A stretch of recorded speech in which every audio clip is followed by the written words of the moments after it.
Hello everybody, my name is Margarita. I'm a personal banker at National Exchange Bank in Fond du Lac.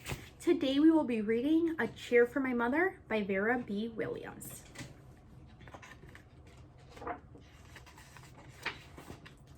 To the memory of my mother, Rebecca Poringer Baker. My mother works as a waitress in the Blue Tile Diner. After school sometimes I go meet her there. Then her boss, Josephine, gives me a job too. I wash the salt and peppers and fill the ketchups. One time I peeled all the onions for the onion soup. When I was finished, Josephine says, "Good work, honey," and pays me. And every time I put half of the money into the jar. It takes a long time to fill a jar this big. Every day when my mother comes home from work, I take down the jar. My mama empties all the change from her tips out of her purse for me to count. Then we push all the coins into the jar. Sometimes my mama is laughing when she comes home from work. Sometimes she's so tired she falls asleep when I count the money into piles.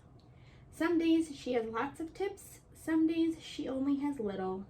Then she looks worried. But each and every shiny coin goes into the jar. We sit in the kitchen to count the tips.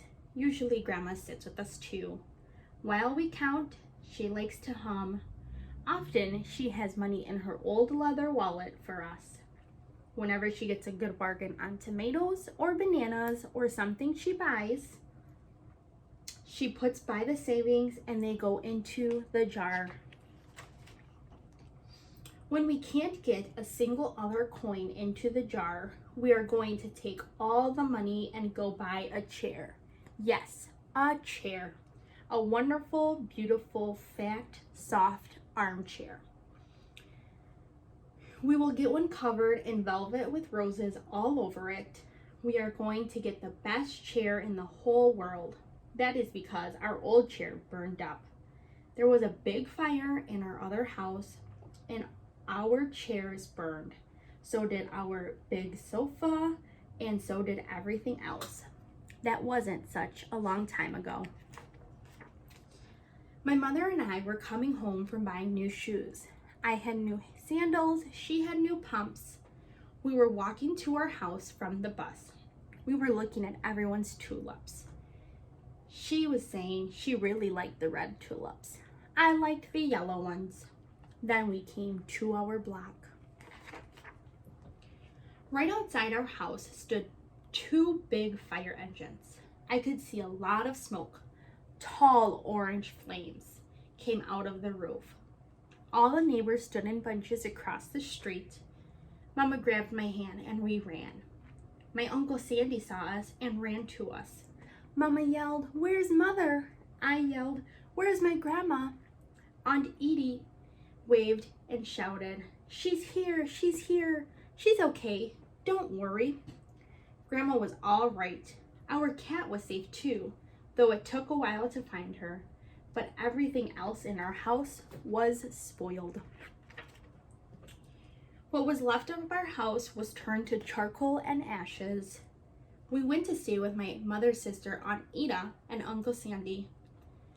Then we were able to move into the apartment downstairs. We painted all the walls yellow and the floors were shiny, but the rooms were still very empty. The first day we moved in, the neighbors brought pizza and cake and ice cream, and they brought a lot of other things too. The family across the street brought a table and 3 kitchen chairs. The very old man next door gave us a bed from when his children were little. My other grandpa brought us his beautiful rug. My mother's sister, Sally, had made us red and white curtains. My mother's boss, Josephine, brought pots and pans and silverware and dishes. My cousin brought me her own stuffed bear. Everyone clapped when Grandma made a speech. "You are all the kindest people," she said. "We thank you very, very much. It's lucky we're young and still can start all over." That was last year, but we still have no sofa, no big chairs. When Mama comes home from work, her feet hurt. There's no good place for me to take a load off my feet, she says. When Grandma wants to sit back and hum and cut up potatoes, she has to get as comfortable as she can on a hard kitchen chair. So this is how come Mama brought home the biggest jar she could find at the diner, and all the coins started to go into the jar. Now the jar is too heavy for me to lift down. Uncle Sandy gave me a quarter. He had to boost me up so I could put it in. After supper, Mama and Grandma and I stood in front of the jar. Well, I never would have believed it, but I guess it's full, Mama said. My mother brought home little paper wrappers for all the nickels and the dimes and the quarters. I counted them all out and wrapped them all up. On my mother's day off, we took all the coins to the bank. The bank exchanged them for $10 bills. Then we took the bus downtown to shop for our chair. We shopped through 4 furniture stores.